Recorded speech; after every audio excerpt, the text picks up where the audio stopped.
சிவபெருமானே தண்ணீர் பந்தல் வைத்த திருவிளையாடல் கதையை பத்தி பார்ப்போம். சோழ நாட்டை காடு வெட்டி சோழன் ஆட்சி புரியிறான். அவன் ஒரு தடவை மதுரை மீனாட்சி அம்மன் கோவிலுக்கு வரான். காடு வெட்டி சோழனுக்கு சொக்கநாதரையும் மீனாட்சி அம்மையும் மறக்கவே முடியல. மீண்டும் மீண்டும் வழிபடணும் அப்படின்னு அவனுக்கு ஆசை. அப்போதான் அவனுக்கு ஒரு யோசனை வருது.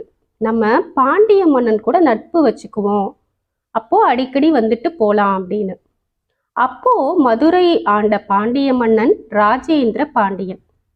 அதனால ராஜேந்திர பாண்டியனுக்கு நிறைய தங்கம், வைரம், வெள்ளி அப்படின்னு நிறைய பரிசு பொருட்களை அனுப்பி வைக்கிறான். பதிலுக்கு ராஜேந்திர பாண்டியனும் முத்து மாலை, விலை உயர்ந்த பரிசு பொருட்களை அனுப்புறாரு. இதனால பாண்டிய மன்னனுக்கும் சோழ நாட்டு மன்னனுக்கும் நல்ல நட்புறவு வருது. காடுவெட்டி சோழனுக்கு அழகான ஒரு பொண்ணு இருக்கா. காடுவெட்டி சோழன் நினைக்கிறான், நம்ம பொண்ணை ராஜேந்திர பாண்டியனுக்கு மனமுடிச்சு கொடுத்துட்டா நம்ம உரிமையோட மதுரைக்கு போய் சொக்கநாதரை வழிபடலாமே அப்படின்னு நினைச்சு தன்னோட விருப்பத்தையும் சொல்றாரு. ராஜேந்திர பாண்டியனும் கல்யாணத்துக்கு சம்மதிக்கிறாரு. ஆனா ராஜேந்திர பாண்டியனுக்கு ஒரு மோசமான தம்பி ஒருத்தன் இருக்கான். அவன் பேரு அரச சிங்கன்.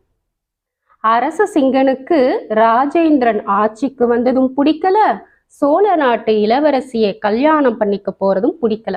ரொம்ப பொறாமப்படுறான்.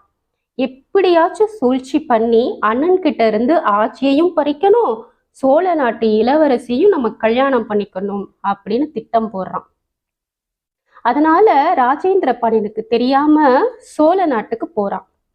அங்க காடு வெட்டி சோழன் மருமகனோட தம்பி வந்திருக்கான் அப்படின்னு தடபுடலா விருந்துக்கள்லாம் ஏற்பாடு பண்றான்.